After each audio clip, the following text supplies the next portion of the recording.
सिरसा का लक्ष्य coaching classes बना। एकमात्र विश्वसनीय संस्थान लक्ष्य कोचिंग क्लासेस में हरियाणा राजस्थान की बेहतरीन टीम के द्वारा अध्ययन करवाई जाती है। ऑफलाइन क्लासेस उपलब्ध, साथ ही अनुभवी टीम द्वारा निशुल्क स्टडी मटेरियल भी करवाया जाता है। उपलब्ध हरियाणा का एकमात्र संस्थान जिसने सबसे ज्यादा बेरोजगार युवाओं को दिलवाया रोजगार बिना देरी। आज ही चुनिए अपना लक्ष्य कोचिंग क्लासेस, सिरसा नजदीक बस स्टैंड, ऑपोजिट तलवार हॉस्पिटल। नमस्कार, तेज हरियाणा से गुरविंदर पन्नू। जहां पर आधुनिक खेती से जहां पर तौर तरीके बदले और रासायनिक जो खादों के अत्यधिक उपयोग के बाद जहां पर अब खेती के ऊपर सबसे बड़ा संकट पैदा हुआ है। बेहताशा जो वृद्धि हमने रासायनिक खेती की है, जिस तरीके से खादों का इस्तेमाल किया, उसके बाद अब उससे कहीं ज़्यादा नुकसान भी उठाने पड़ रहे हैं। मगर आज के सेगमेंट में मैं आपको सिरसा के गांव बरोखा के एक ऐसे प्रगतिशील किसान से आपको मिलवाऊंगा जिन्होंने आधुनिक खेती के साथ साथ परंपरागत जो खेती का तरीका था उसको अपनाते हुए खुद भी अपनी खेती में आमदनी को बढ़ाया, उसके साथ साथ अपनी आय को भी बढ़ाने में उन्होंने कामयाबी हासिल की है।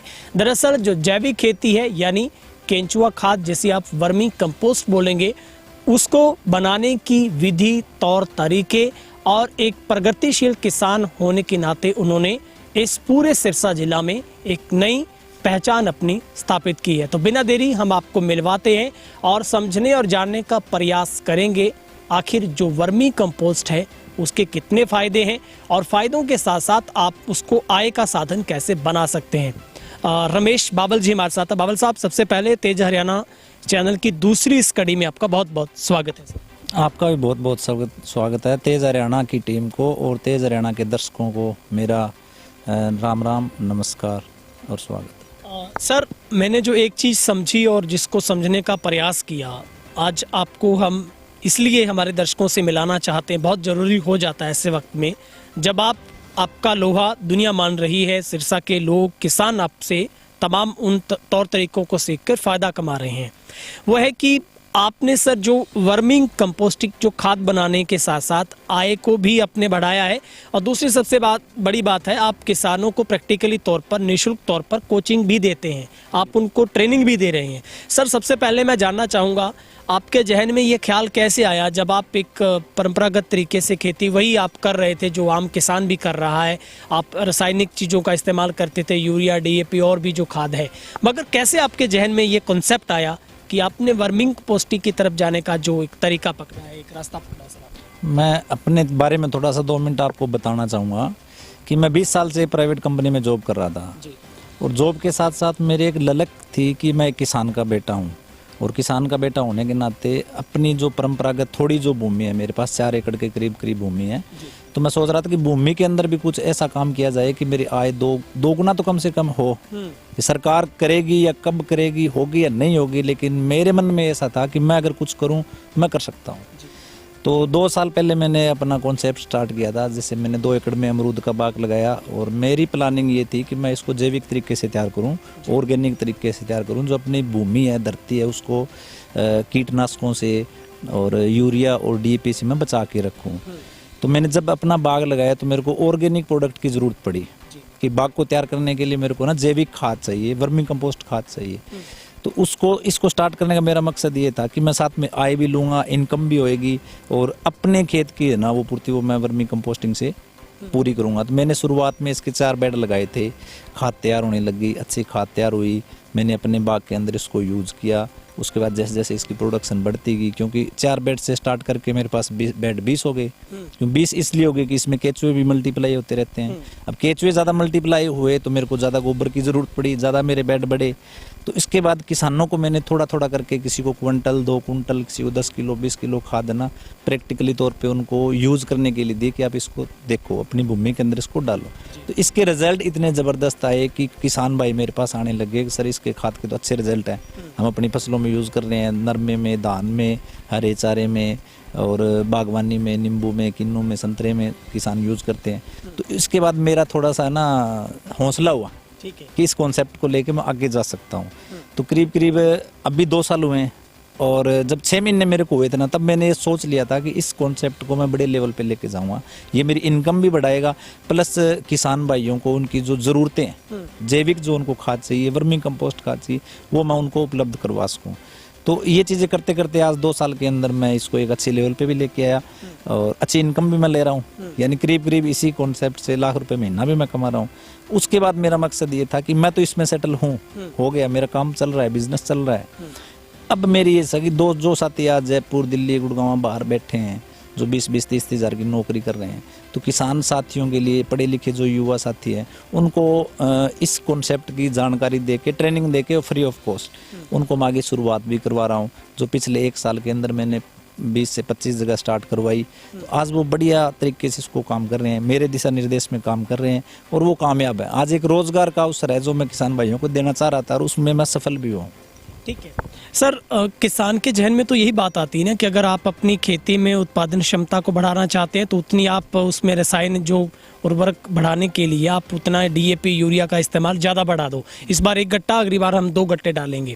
तो ये कॉन्सेप्ट किसान के जहन में चलता है। मगर मेरा सबसे पहला सवाल है सर, इसका लाभ आम किसान भी उठाए जो आपने उठाया है, आपने कॉन्सेप्ट जिस पर आपने काम किया है।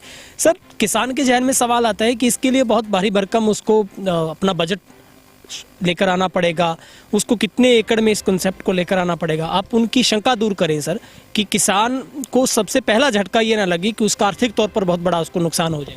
किसान भाइयों को मैं बताना चाहूँगा कि इस मॉडल पे किसानों को आना ही पड़ेगा। अभी नहीं तो आने वाली पीढ़ी क्या खाएगी और क्या कमाएगी और क्या इस भूमि से उठाएगी। आज अपने हरियाणा पंजाब का अगर हाल देखें तो शुगर, BP, हार्ट, कैंसर, इतनी बीमारियां हैं। किस वजह से हैं? फर्टिलाइजर की वजह से हैं कि भूमि के अंदर अगर अपने को उत्पादन बढ़ाना है तो इसमें अपन ज़्यादा जहर डाल रहे हैं। ज़्यादा जहर डालेंगे तो वही अपन खा रहे हैं, उसमें जहर आएगा। तो किसानों को अगली पीढ़ी के लिए अगर इस धरती माता को अगर बचा के उनको देना है तो उनको वो फर्टिलाइजर, DAP, यूरिया वगैरह कम करके उनको जैविक सिस्टम में आना ही पड़ेगा। लोग कहते हैं कि इससे उत्पादन कम होगा, इससे ये होगा, इससे वो होगा। मैं कहता हूँ धरती माता सुधरेगी तभी उसमें दाने पैदा होंगे। दाने पैदा होंगे तो ही आगे आने वाला टाइम आएगा। सरकारें इतना जोर लगा रही हैं, एडवांस जो किसान है, हर किसान को पता है कि आप जहर डाल रहे हैं उसके अंदर, लेकिन उसके पास अल्टरनेट ऑप्शन था नहीं। आज है। अपने खेत में, चाहे छोटा जमींदार हो चाहे बड़ा हो, अपने खेत में अगर वो अपनी ज़रूरत पूरी करने के लिए 1 या 2 बेड से अगर वर्मी कंपोस्टिंग स्टार्ट करे तो कम से कम अपनी यूरिया, DAP की लागत को कम करके और वो इसमें अपने वो पैसे भी बचा सकता है। अगर इससे वो ज़्यादा लेवल पे करे तो वो खाद दूसरे अड़ोसी पड़ोसी जमींदारों को दे के अपनी इनकम भी कमा सकता है। यानी इस मॉडल पे आना ही पड़ेगा, वरना तो जहर खा रहे हैं, जहर खिला रहे हैं, पशुओं को भी जहर खिला रहे हैं, आपा भी जहर खा रहे हैं। तो वो छोटी शुरुआत करके हर फार्मर अगर 1-1 बेड से भी शुरुआत करे तो अपनी चीज़ें वो घर पे तैयार कर सकता है, बायो या जैविक। हाँ बाबू साहब, क्या लगता है अगर कोई किसान इस यूनिट को लगाना चाहता है, पहले प्रैक्टिकली तौर पर उसको अभ्यास के तौर पर जब वो ट्रायल के तौर पर शुरुआत करेगा, क्या क्या रॉ मटेरियल की आवश्यकता पड़ती है? क्योंकि इसके लिए क्या उसको अलग से किसी कचरे की आवश्यकता पड़ेगी, उसको गोबर की आवश्यकता पड़ेगी, या फिर उसको रॉ मटेरियल में क्या क्या शामिल करना होगा? और सबसे बड़ा सवाल है केंचुओं को लेकर, जो वर्मी उसको चाहिए उसकी भी कोई खास वैरायटी है, वो कैसे उसको अच्छी तकनीक का मिल पाएगा और उसका फ़ायदा भी होना चाहिए? बिल्कुल, बहुत अच्छा क्वेश्चन आपने उठाया है। वर्मिंग कंपोस्ट को तैयार करने के लिए अपने को 2 चीज़ें चाहिए। एक तो अपने खेत में या अपने घर पे, इसको आप छोटे लेवल पे घर पे भी कर सकते हो, इसको खेत में भी कर सकते हो। 3 फुट चौड़ाई और 20-25 फुट लंबाई की कोई भी जगह अपन सेलेक्ट करके सिंपल 3 फुट के, ये मैं आपको जो बेड दिखाना चाहूँगा, इस तरह के बेड आप बना के गौशाला से या अपने घर में गोबर हो पशुओं का, उसके अंदर तूड़ी पत्ते, नीम के पत्ते, कुछ भी चीज़ें मिक्स करो। सिर्फ 15 दिन पुराना गोबर होना चाहिए, महीने 1.5 महीने से ज़्यादा पुराना ना हो। उस गोबर को लेके ठंडा करके उसमें से मीथेन गैस को 2-4 दिन उसको ठंडा करके और उसके ऊपर आप केचुए छोड़ देते हैं। केचुए छोड़ने के बाद 40 से 45 दिन में वही केचुए उस सारे गोबर को खा के वो वर्मी कंपोस्ट में तब्दील कर देते हैं। तो अपने खेतों के लिए वर्मी कंपोस्ट अपने को मिल गई, और जितने केचुए अपन उस बेड में डाले हैं वो 2 से 3 गुना बढ़ जाते हैं 40-45 दिन में। यानी आगे से आगे केचुए भी आपके बढ़ेंगे, आपकी खाद की प्रोडक्शन भी बढ़ेगी। तो मैं ये कहना चाहूँगा कि हर फार्मर इसको कर सकता है इजीली, ज़्यादा हार्ड, ज़्यादा नुकसान नहीं है और एक इन्वेस्टमेंट ज़्यादा नहीं है। एक जमींदार अगर अपने घर पे एक छोटा सा सेटअप भी तैयार करना चाहे तो 5-6 हज़ार रुपये से वो अपना स्टार्ट कर सकता है, और जो बिजनेस लेवल पे करना चाहे वो 30 से 40 हज़ार रुपये लगा के और वो अपना अच्छी प्रोडक्शन कर सकता है खाद की। जो जमींदारों को, मार्केट में नर्सरी वालों को, बाग वालों को इसकी डिमांड बहुत है तो वो अपनी खाद सप्लाई कर सकते हैं। जैसे मेरे पास से हर महीने 30-35 कुंटल खाद निकलती है, ठीक है। नर्सरी वाले लेके जाते हैं, बाग वाले लेके जाते हैं, अपने जो कणक नरमा वाले जो किसान हैं वो लेके जाते हैं। तो इसकी खाद की डिमांड अच्छी है और केंचुओं की डिमांड भी अच्छी है, केंचुए भी बिकते हैं, खाद भी बिकती है। ठीक है सर, अभी एक सवाल उठता है कि अगर हम दूसरे तरीके देखें, जो गड्ढा एक बनाया जाता है, फिर उसमें सड़ाने की प्रक्रिया होती है, वो एक अलग से खाद बनाना, उसमें वक्त बहुत लगता है और कई बार उसमें पोषक तत्व नष्ट होने की संभावना ज़्यादा रहती है। लेकिन जो वर्मिंग कंपोस्ट है वो एक सबसे आसान रास्ता इन सब के बीच में से निकला है। कितने दिन में खाद तैयार हो जाती है, और अगर आप उसमें पूरा ध्यान, आपको विधि जो प्रॉपर विधि है वो सर क्या है, इस लगाने के बाद उसको कितने दिन तक इंतज़ार करना, और उस इंतज़ार के बीच में क्या क्या रख रखाव है जो सावधानियां बरतनी पड़े? इसमें वर्मिंग कंपोस्टिंग तैयार करने के अंदर वैसे 3-4 तरीके हैं जो पुराने अपने सिस्टम में चल रहे थे, लेकिन बेस्ट जो तरीका है टेक्निकली, इसको अपन अगर इसकी खेती करें तो जमीन के ऊपर ही सिर्फ 3 फुट चौड़ाई में कागज और पन्नी लगा के अपने को बेड बनाना होता है। उसके अंदर 1.25 फुट की हाइट तक गोबर को भर के, जैसे मेरे बेड आप को मैंने दिखाए हैं अभी, इस तरह से बेड बना के और उसके ऊपर केंचुए छोड़ के और पराली या बोरी से अपन इसको ढक के रखेंगे। अपने वर्मी बेड के अंदर 40 से 45% तक अपने को नमी और टेम्परेचर इसका 22 से 30 डिग्री के आसपास अगर टेम्परेचर रखेंगे तो इसमें केंचुए अपना बहुत बढ़िया तरीके से काम करेंगे। वो 40 से 45 दिन के अंदर इस गोबर को खा के अपने को वर्मी कंपोस्ट खाद तैयार करके दे देंगे। और वर्मी कंपोस्टिंग के अंदर अगर केंचुए की प्रजाति की मैं बात करूँ तो ये जो मेरे पास जो वैरायटी है, मेरे पास क्या पूरे इंडिया में यही चलती है, एसिना फेटिडा है जो ऑस्ट्रेलियन ब्रीड है। ये 24 घंटे वर्किंग करती है, 45 से 50 डिग्री टेम्परेचर तक ये सहनशील है, और -5 डिग्री तक भी ये प्रजाति सहनशील है। तो इसमें मेरे को नहीं लगता कि किसान भाई अगर छोटा सेटअप अपने घर पे भी तैयार करके लगाए तो कोई प्रॉब्लम आती है, कोई प्रॉब्लम नहीं आती। यहाँ से ट्रेनिंग निःशुल्क है, इसको हम सिखाते हैं 2-3 घंटे का टाइम निकाल के, और प्रॉपर स्टार्ट कर सकता है कोई भी किसान, बागवानी वाले हों, इनकम के लिए हों, रोजगार के लिए हों, बाहर जाने की ज़रूरत नहीं है। मैं कहता हूँ अगर छोटे छोटे मॉडल हैं अपनाए तो हर युवा साथी और हर किसान अपना आत्मनिर्भर भी हो सकता है इससे, छोटी शुरुआत करके भी। बाबा साहब, एक बहुत अहम सवाल है जो मुझे लगता है हर किसान पूछना चाहेगा, इस तकनीक में क्या अलग से भी आपको ऐसा बैकअप चाहिए जो रखरखाव के तौर पर, जैसे कोई पेस्टिसाइड की आवश्यकता पड़ती हो, कोई ऐसी? इसकी अगर रखरखाव की मैं बात करूं तो जैसे मई, जून, जुलाई, अगस्त जैसे गर्मी का टाइम आता है, उसमें सुबह और शाम दोनों टाइम अपने पुराल को गीला करना होता है पानी डाल के। और सर्दी के मौसम में ज़्यादा केयर करने की ज़रूरत नहीं होती क्योंकि ऑलरेडी बेड के अंदर उतनी नमी और टेम्परेचर रहता है। और इसके रखरखाव में जैसे चींटी, मेंढक, चूहे, इस तरह की जो चीज़ें हैं, इस तरह के जो जानवर हैं, या लंबी चोंच वाले बगुले जैसे होते हैं, उनसे थोड़ा सा इनको बचाव भी करना होता है। और सर्दियों के अंदर शेड वेड की ज़रूरत नहीं होती, और गर्मी के अंदर जैसे मई, जून, जुलाई के अंदर किसान भाई अगर अपना जैसे इस तरह का मैंने बना रखा है, इस तरह का अगर शेड भी बनाए तो इनको इस कॉन्सेप्ट को करने में आसानी भी रहती है, क्योंकि चूँकि मरने की प्रॉब्लम उसमें नहीं आती। गर्मी के अंदर अगर ज़्यादा गर्मी भी हो तो आप शेड भी बना के इसको सुरक्षा दे सकते हैं। ठीक है बाबू साहब, जैसे आपने जिक्र किया कि आप फ्री ऑफ कॉस्ट कोचिंग भी देते हैं किसान के लिए, तो उसके लिए क्या तरीका है? किसान, आप कितना वक्त निकाल पाते हैं उनके लिए आप? और आपके पास जब किसान आते हैं तो क्या क्या सवालात सबसे ज़्यादा जो रहते हैं, जो किसान नया जब काम शुरू करता है तो शुरुआत में जो सबसे बड़ी मुश्किल क्या लगती है आपको आती है? सबसे बड़ी मुश्किल ये है कि इसमें बेड बनाने, ट्रेनिंग के अंदर पहला पार्ट हमारा रहता है कि बेड बनाएं कैसे, दूसरा हमारा पार्ट रहता है कि गोबर कैसा हो, ठीक है, तीसरा हमारा पार्ट रहता है कि बेड बना के और गोबर डाल के उसमें नमी किस तरह से आप मेंटेन करें केंचुए छोड़ने के बाद। 5-6 चीजें हैं ना जो मेन है, वो 5-6 चीजें यहाँ पे हम किसानों को प्रैक्टिकली करके और दिखाते हैं, उनको बाकायदा कॉपी पेन लेके नोट भी करवाते हैं सारी चीज़ें। और जब वो यहाँ से 2 से 3 घंटे के अंदर किसान सीख के जाते हैं तो वो आराम से करते हैं, इसमें कोई लंबा चौड़ा सिस्टम नहीं है। तो यहाँ से अगर 2-3 घंटे कोई फार्मर लगा के जाए तो वो अच्छी तरह से इसको कर सकता है। ठीक है सर, इसी बीच एक अहम सवाल है कि आपने सारी विधि को अपना लिया, आपने अंडर आपका ट्रायल चल रहा है, खाद अगर आपकी बनने के लिए आप वेट कर रहे हैं, इसी बीच किसान को क्या चीज़ है ज़रूरी है जो उसको चेकअप करते रहना है कि उसकी खाद प्रॉपरली बननी शुरू हो गई है, केंचों को किसी तरीके की कोई समस्या तो नहीं आ रही है, चाहे ऑक्सीजन लेवल की बात हो या फिर नमी कम ज़्यादा का सवाल हो। तो इस बीच सबसे महत्वपूर्ण क्या रहता है जो किसान को बहुत ऊपर रहकर उसका ख्याल एक 24 घंटों में कितने बार रखना होता है? 24 घंटे में 1 या 2 बार अपने को इसको संभालना होता है। जैसे बेड के ऊपर से पुराल हटा के थोड़ा सा बेड को अपन देखते हैं, केंचुए का रंग देखते हैं। ठीक है। तो केचुए का रंग देखने से ही अपने को पता चल जाता है कि केचुए बेड के अंदर अपने को पानी डालना है या नहीं डालना, या डालना है तो कितना डालना है। जैसे केचुआ अगर काले रंग का पतला कमजोर टाइप अपने को लग रहा है तो उसका मतलब उसमें पानी की कमी है बेड के अंदर। अगर वो एक साइड से पीला हो रहा है तो अपने को वो केचुआ ही बता देगा कि मेरे बेड के अंदर पानी आपने ज्यादा डाल रखा है। वो ट्रेनिंग के अंदर हम सारी चीज़ें प्रॉपर उस किसान को समझा के बता के और फिर स्टार्ट करवाते हैं, तो फिर कोई ऐसी दिक्कत नहीं आती। जैसे मैंने स्टार्ट किया था तो मैंने भी यूपी से मेरठ से अपनी ट्रेनिंग लेके इस कॉन्सेप्ट की पूरी, उसके बाद स्टार्ट किया था। मेरे को कोई दिक्कत नहीं यार, 2 साल हो गई मैं सक्सेसफुली इस मॉडल को लेके चला हूँ और मैं कर रहा हूँ। कोई ज़्यादा प्रॉब्लम नहीं आती इसमें, कर सकते हैं, हर फार्मर कर सकता है इसको।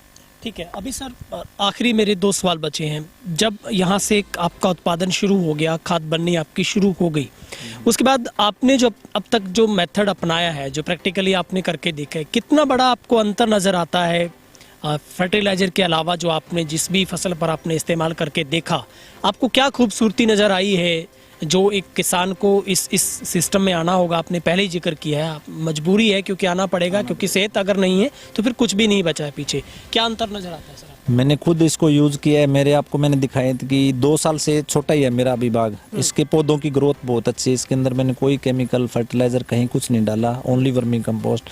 और दूसरा मेरा संतुष्टि मेरे को इस चीज़ की कि जो फार्मर अपने कनक में हरे चारे के लिए, पेड़ धान के लिए, नरमे के लिए जो लेके गए हैं, जो बागवानी के लिए लेके गए हैं, वो कस्टमर रिपीट होके आते हैं कि हमें ये वर्मी कंपोस्ट खाद चाहिए। इसकी क्वालिटी और इसके अंदर जो न्यूट्रिशन वैल्यू है वो इतनी ज़्यादा है कि हर प्लांट और हर फसल की हर पोषक तत्व की कमी को ये खाद पूरा करती है। इसकी डिमांड इतनी है कि हम इसकी प्रोडक्शन इतनी कर ही नहीं पाते कि जितनी डिमांड पूरी हो।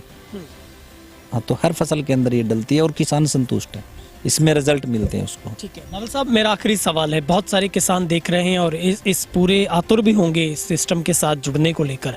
क्या लगता है ये एक पंथ के साथ 2 काज वाली बात नज़र आ रही है कि आप अपना तो फ़ायदा उठा ही रहे हैं, आप अपनी खेती में सुधार कर रहे हैं, क्योंकि केंचुआ ही एक ऐसा सिस्टम है जो खुद खाने के बाद उसके बाद जो उसके सुधार जो भूमि में वो करता है जिस खाद के जरिए, वो बहुत फ़ायदेमंद होती है। क्या लगता है खुद उठाने के साथ साथ फ़ायदा आप व्यावसायिक नज़र से भी बहुत मजबूत हो सकते हैं, आपको फसलों के साथ साथ इस तरफ भी आपको आना चाहिए? आपका क्या संदेश है सर? इसमें सर किसानों के लिए आम के आम और गुठलियों के दाम है। अपनी जो ज़रूरत है खेत के अंदर फर्टिलाइज़र की, अपनी वो पूरी कर सकता है। प्लस एक व्यवसाय के रूप में या रोजगार के रूप में इसको अगर लेके चले तो अच्छी आमदनी वाला कॉन्सेप्ट है। सरकारें दुगनी आए कब करेगी पता नहीं, मैंने 10 गुना की है। ठीक है, इसी समाज में, इसी किसानों के बीच में बैठ के की है। आज मैं इसको कर रहा हूँ तो हर किसान भाई कर सकता है, हर युवा साथी कर सकता है। क्योंकि परंपरागत खेती के अंदर क्या होता है कि अपने वही चीज़ें चल रही है जिसकी सीमित इनकम है। कभी बाढ़ आ गई, कभी मौसम खराब हो गया, कभी बारिश आ गई, कभी ओलावृष्टि हो गई, कभी कुछ हो गया, तो हर फसल के अंदर वो चीज़ें आती रहती हैं। उसके अंदर आप श्योर नहीं कर सकते कि अब की बार नरमा अपने कितना होगा या सरसों कितनी होगी या पेडी धान है वो कितना होगा। लेकिन खेती के साथ साथ किसान अगर रोजगार के रूप में अलग कोई मॉडल लेके अगर चला हुआ है तो कम से कम उसको कुछ तो बेनिफिट कहीं ना कहीं से तो हो। एक ही चीज़ को लेके अगर किसान चलेगा तो मैं नहीं मान सकता कि उसके अच्छे दिन आएंगे। अगर थोड़ा थोड़ा अलग कुछ करेगा तो अच्छे दिन आएंगे। ठीक है सर, आपको बहुत बहुत शुभकामनाएं और आप आगे बढ़ते रहिए और किसानों के लिए भी मार्गदर्शक के तौर पर आप इसी तरीके से अपना सिस्टम को साथ उनके साथ शेयर करते रहें। और आपने जिस तरीके से आमदनी को सिर्फ ना दुगना किया बल्कि 10 गुना किया है, हम उम्मीद करते हैं आपके इस यूनिट से और भी यूनिट लोग लगाएंगे और वो भी फ़ायदा उठाएंगे। बहुत बहुत शुक्रिया सर। Thank you sir. तो ये थे हमारे साथ भरोखा से किसान रमेश बावल जी।